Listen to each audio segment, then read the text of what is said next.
बहादुर जी महाराज के 350वें बलिदान दिवस के उपलक्ष्य में उत्तर प्रदेश से दिल्ली के लिए जाने वाली इस बलिदान संदेश यात्रा के शुभारंभ कार्यक्रम में आज के इस विशेष अनुष्ठान कार्यक्रम में उपस्थित उत्तर प्रदेश सरकार में मंत्रिमंडल के मेरे सहयोगी सरदार बलदेव सिंह ओलख जी, विधान परिषद सदस्य सरदार हरि सिंह ढिल्लों जी, अल्पसंख्यक आयोग के सदस्य और इस कार्यक्रम के संयोजक सरदार प्रविंदर सिंह जी, महासचिव दिल्ली गुरुद्वारा प्रबंध कमेटी सरदार जगदीप सिंह कौनो जी, अध्यक्ष गुरुद्वारा रकाबगंज नई दिल्ली सरदार कुलविंदर सिंह जी, विशेष कार्याधिकारी दिल्ली प्रबंध कमेटी सरदार जसमेन सिंह जी, गुरुद्वारा चरण पादुका निजामाबाद आजमगढ़ बाबा सतनाम सिंह जी, अध्यक्ष गुरुद्वारा नाका हिंडोला डॉक्टर अमरजोत सिंह जी, महासचिव सरदार मनमीत सिंह बंटी जी, प्रबंधक गुरुद्वारा समिति मुरादाबाद सरदार गुरप्रीत सिंह दुआ जी, प्रधान गुरुद्वारा सरसैया घाट कानपुर सरदार मनिंदर सिंह जी, संरक्षक गुरुद्वारा प्रबंध समिति रायबरेली सरदार अवतार सिंह छावड़ा जी, सरदार डॉक्टर गुरमीत सिंह जी, अध्यक्ष साहिब श्री गुरु गोविंद सिंह सेवा समिति सरदार त्रिलोचन सिंह जी, गोरखपुर से यहां पर पधारे सरदार जगनैन सिंह नीटू जी,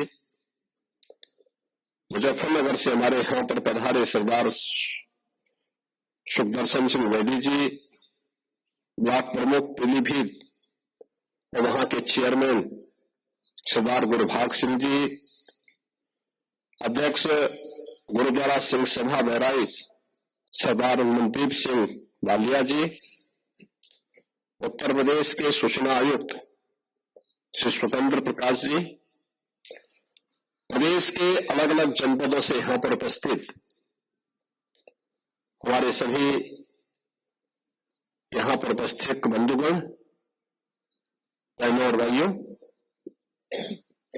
मैं सबसे पहले आप सबका मुख्यमंत्री आवास पर उत्तर प्रदेश सरकार और उत्तर प्रदेश वासियों की ओर से हृदय से स्वागत करता हूं, आप सभी का अभिनंदन करता हूं। आपकी ये यात्रा गुरु तेग बहादुर जी महाराज के बलिदान की स्मृति को जीवंत बनाए रखने, आने वाली पीढ़ी को और वर्तमान पीढ़ी के लिए एक नई प्रेरणा है और इसीलिए बलिदान संदेश यात्रा है। पूरे देश के अंदर गुरु तेग बहादुर जी महाराज की 350वीं शहीदी दिवस कार्यक्रम के बारे में एक नया उत्साह, एक नया उमंग है। देश भर में बड़े बड़े आयोजन होने हैं। उत्तर प्रदेश में भी हमारी कमेटी इसके लिए कार्य कर रही है और 350वीं शहीदी दिवस कार्यक्रम का पहला कार्यक्रम आज उत्तर प्रदेश की राजधानी लखनऊ से दिल्ली के उस ऐतिहासिक गुरुद्वारे के लिए प्रस्थान करने जा रही है, जहां पर सनातन धर्म की रक्षा के लिए गुरु तेग बहादुर जी महाराज ने अपना शहादत दिया था। यानी 350 वर्षों के इस पूरे इतिहास को एक जीवंतता प्रदान कर रहे हैं इस यात्रा के माध्यम से, इन कार्यक्रमों के माध्यम से। कैसा कालखंड रहा होगा जब उस समय औरंगजेब जैसा क्रूर और बर्बर शासक रहा हो,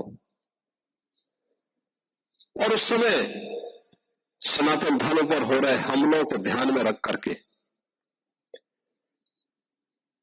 एक जगह नहीं, हर जगह से अत्याचार के समाचार आते थे। औरंगजेब ने तो एक संदेश ही, एक इस प्रकार का एक उसका उद्देश्य ही था, इसी प्रकार से तिलक और जनियों को समाप्त करके सनातन धर्म को हमेशा के लिए समाप्त करो। इस्लामीकरण के जिस बड़े अभियान को लेकर के आगे बढ़ा था, उसमें सबसे पहले चुनौती उसको किसी ने दी थी? गुरु तेग बहादुर जी महाराज ने दी।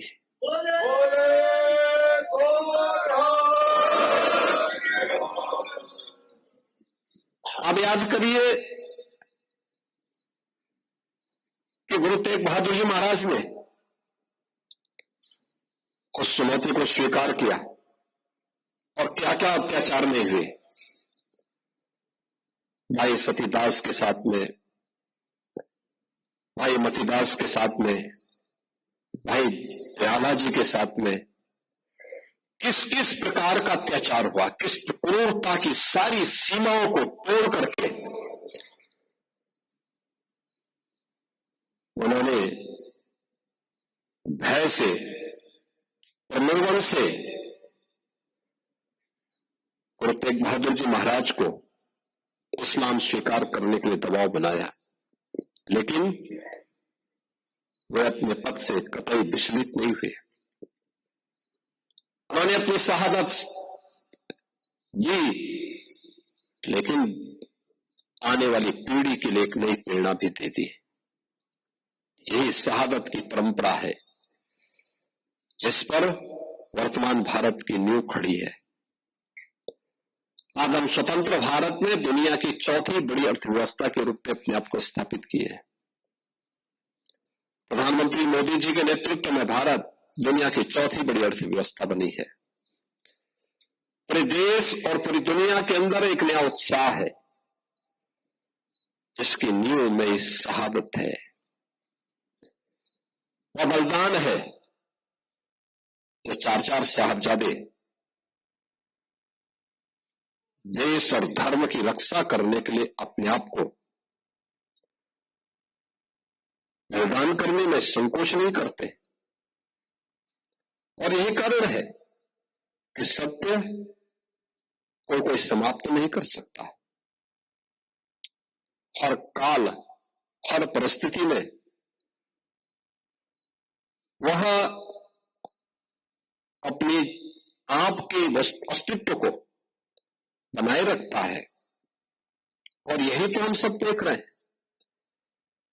सिख गुरुओं का इतिहास भारत की उस सच्चाई को हम सबके सामने, देश और दुनिया के सामने प्रस्तुत करता है, जिस इतिहास पर वर्तमान भारत की एक सुदृढ़ नींव खड़ी है।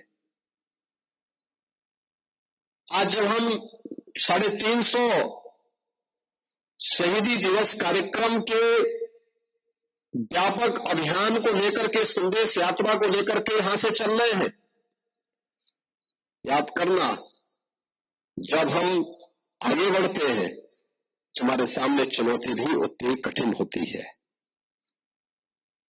मैं यहां धन्यवाद दूंगा लखनऊ के अपने गुरुद्वारा से जुड़े हुए, प्रबंधक कमेटी से जुड़े हुए सभी पदाधिकारियों को। मैंने जब पिछली बार एक कार्यक्रम में नाका हिंडोला में इस बात का उल्लेख किया था कि पीलीभीत और अन्य कुछ स्थानों पर कुछ धर्मांतरण की बातें सामने आई है। हम सरकार के स्तर पर तो कार्रवाई कर रहे हैं, आप भी इसमें थोड़ा सजग होइए। और यहाँ की टीम गई और घर वापसी के बड़े कार्यक्रम को उन्होंने वहां पर आगे बढ़ाया। आपने देखा होगा किस प्रकार की साजिशें हो रही हैं।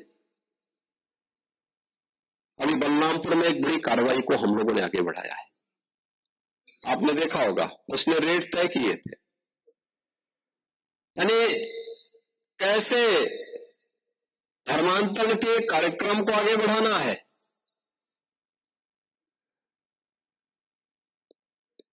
हिंदुओं में, ब्राह्मण में, क्षत्रिय में, सिखों में, अन्य ओबीसी जातियों में, अनुसूचित जाति जनजाति के लोगों को कैसे धर्मांतरित करना, सबके रेट उसने तय किए हुए थे। विदेशों से उसमें धनराशि आ रही थी। आप सोचिए 100 करोड़ से अधिक का ट्रांजैक्शन अब तक उसके 40 खातों में प्राप्त हुआ है और लगातार उस अभियान को आगे बढ़ाने का कार्य कर रहा था। एक लोग इस रूप में देश का स्वरूप बिगाड़ने का काम कर रहे हैं। स्थितियां बदली हैं, उद्देश्य उनका वही है जो उस समय था। हाँ, काम का तरीका उन्होंने बदला है। और ये आयोजन हम सबको इस बात के लिए प्रेरणा दे रहा है कि जिस उद्देश्य से सिख गुरुओं ने अपना त्याग और बलिदान दिया था, सिख वीरों ने अपना बलिदान दिया था, अपनी शहादत दी थी, आज वर्तमान पीढ़ी को उस शहादत की परंपरा को फिर से वर्तमान परिप्रेक्ष्य में जीवंत बनाए रखने के लिए एक नई रणनीति के तहत कार्य करने की आवश्यकता है। याद करना, हिंदू और सिखों के बीच में फूट डालने के प्रयास तो तमाम लोग करेंगे, लेकिन जो हमारे स्वयं के बीच में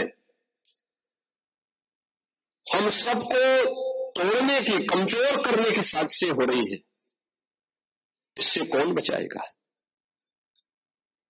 और हमें इसके प्रति सतर्क होना पड़ेगा।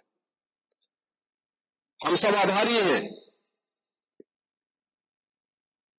उत्तर प्रदेश के अपने सभी सिख नेतृत्व का, और मैं तो धन्यवाद दूंगा दिल्ली गुरुद्वारा प्रबंध कमेटी के अपने सभी पदाधिकारियों का भी। उत्तर प्रदेश के हर कार्यक्रम में उनका बहुत सकारात्मक योगदान प्राप्त होता है और उत्तर प्रदेश के हमारे ये पूरी टीम एक भाव के साथ मिलकर के कार्य करती है। और यहां पे जब भी कोई आवाज हम सामूहिक रूप से आगे लेकर के चलते हैं, वो एक राष्ट्रीय आवाज बनती है और सफल भी होती है।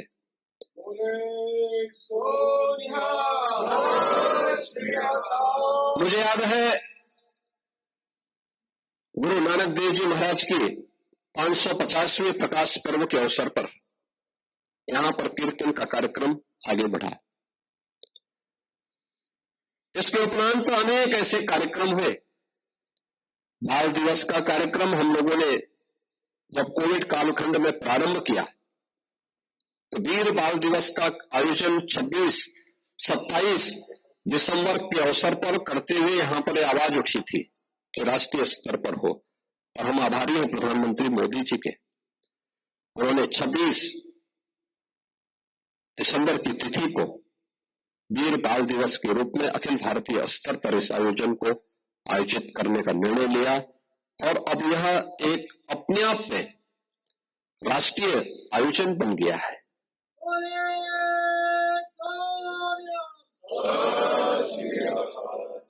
इतिहास को ऐसे ही जीवंत बनाया जाता है। उस सत्य को आने वाली वर्तमान पीढ़ी के सामने और आने वाली पीढ़ी के सामने इसी प्रकार के आयोजन के माध्यम से रखा जाता है और ये उसी परंपरा का हिस्सा है। आज के इस अवसर पर संदेश यात्रा एक शुरुआत है, ये अंत नहीं है। ये 350वें शहीदी दिवस कार्यक्रम की एक शुरुआत है और ये शुरुआत इस बात को बताती है कि 350वें शहीदी दिवस का कार्यक्रम उतना ही प्रभावी होना चाहिए, क्योंकि इससे संबंधित 2 मीटिंग मेरे साथ में हो चुकी है।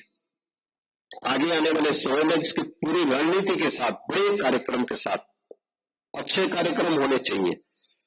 गुरु तेग बहादुर जी महाराज से जुड़े हुए जो भी स्थल उत्तर प्रदेश में, वहां पर कैसे कैसे कार्यक्रम होने हैं, इसकी पूरी रणनीति अभी से तैयार होकर के अगर हम आगे कार्य करेंगे तो यह कोटि कोटि नागरिकों के लिए, भारतीयों के लिए एक नई प्रेरणा का केंद्र होगा। मैं इस शहीदी संदेश यात्रा को आज शुभारंभ होते करते हुए मुझे अत्यंत प्रसन्नता की अनुभूति हो रही है। मैं अपनी शुभकामनाएं देता हूं और विश्वास करता हूं कि यह यात्रा गुरु तेग बहादुर जी महाराज सिख गुरुओं के उस महानता को, जिन्होंने देश और धर्म के लिए अपने आप को जिस भाव के साथ आगे बढ़ाया था, उससे हम सब एक नई प्रेरणा प्राप्त करेंगे। इस पूरे कार्यक्रम के प्रति मेरी मंगलमय शुभकामनाएं हैं। बोले सो निहाल।